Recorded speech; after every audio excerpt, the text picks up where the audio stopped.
It is a great honor. Mr. Chairman and members, I am a first born of 4 siblings, and I was born in Kovo in Imenti South, Meru County. And the reason for that was because my father, the late Geoffrey Cairo Wanjahu, was one of the first early graduates of University of Nairobi, and he had just been sent on his first posting as the first African headmaster at Nkubu High School. As a result of his career movement, our family tended to move around Kenya quite a lot. And growing up, I ended up living within 7 counties of this country. I am married with 2 teenage daughters. This experience, as you can imagine, in my early years, comprised of quite a lot of moving around, making new friends and saying goodbye almost every 2 years of my school life.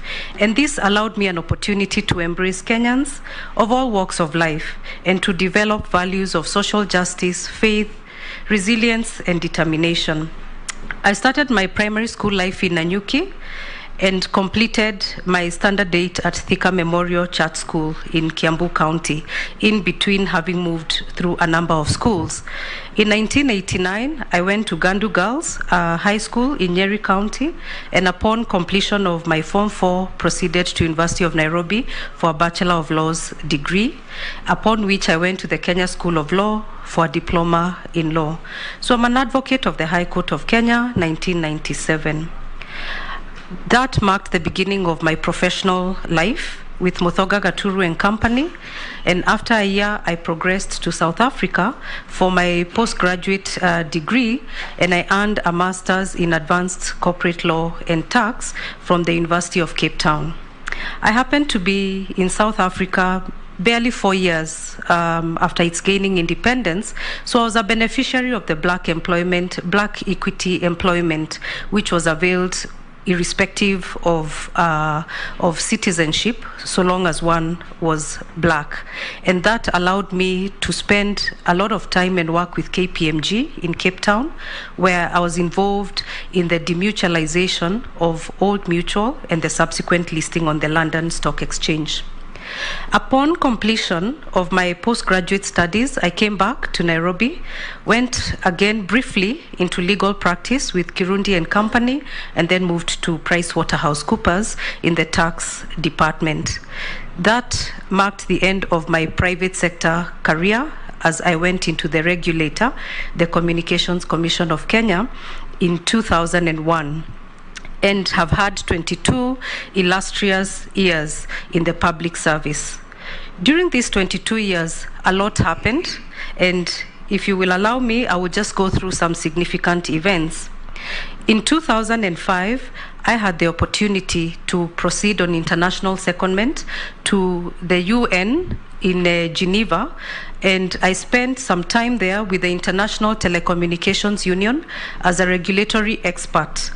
And the output of that was a toolkit that was designed to build capacity for regulatory staff globally, because the ICT sector was globalizing and growing very big, very fast, and there was the need to boost skills. This was a UN World Bank InfoDev project. Upon completion of this project, I did come back. And in 2006, I was nominated as the Kenya Fellow for the Eisenhower Fellowship, and I proceeded to the United States on a fellowship for international development. This allowed me to see what possibilities could lie if one exerted themselves to unlock policy possibilities. Upon return from the fellowship, I continued with my work, which involved policy and legislative reform, and I was engaged in developing draft policies and regulatory frameworks, which have formed the bedrock of the successful ICT sector in Kenya as we know it today.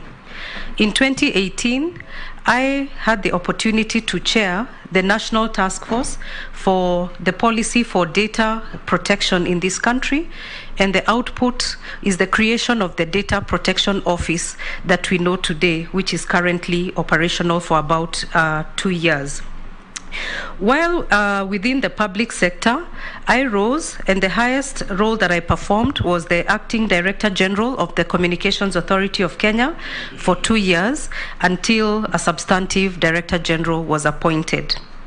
As we speak, I serve as the Director of Legal Affairs and the Board Secretary.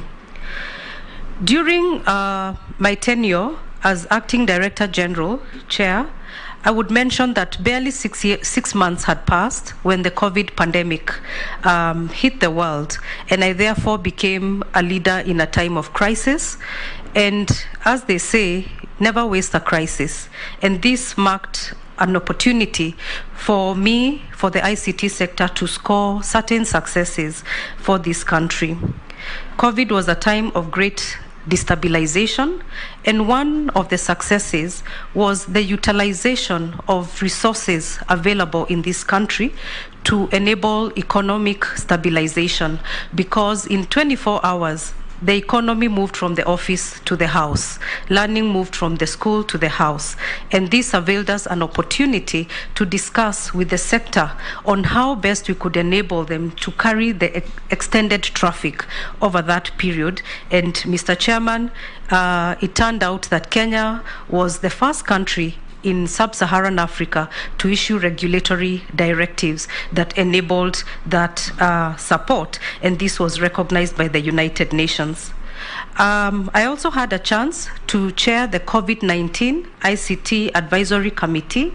This was a committee that tried to utilize ICT innovations for COVID, and I'm proud to say that out of the about 700 innovations that were tabled before us, 85 were identified and were utilized for contact tracing and other health measures within this country. From a people perspective, given the circumstance of the day— 1 more minute. That's in order. Given the safety consequences of the day, a lot of time was spent to provide safety and security. Mr. Chairman, I do recognize the great weight, as you have mentioned, that this role carries. I recognize the high level of accountability that it comes with. And indeed, I do hope that this exposure, this background, makes me a suitable fit for this role if appointed to the role. Indeed, as I close, I wish to indicate that I resonate deeply with an economic transformation agenda that recognizes that when the tide rises, it rises for all. Indeed, the tide should rise for all. Thank you. Excellent. We'll now open up to the committee. I'll start with the Majority Leader. Thank you.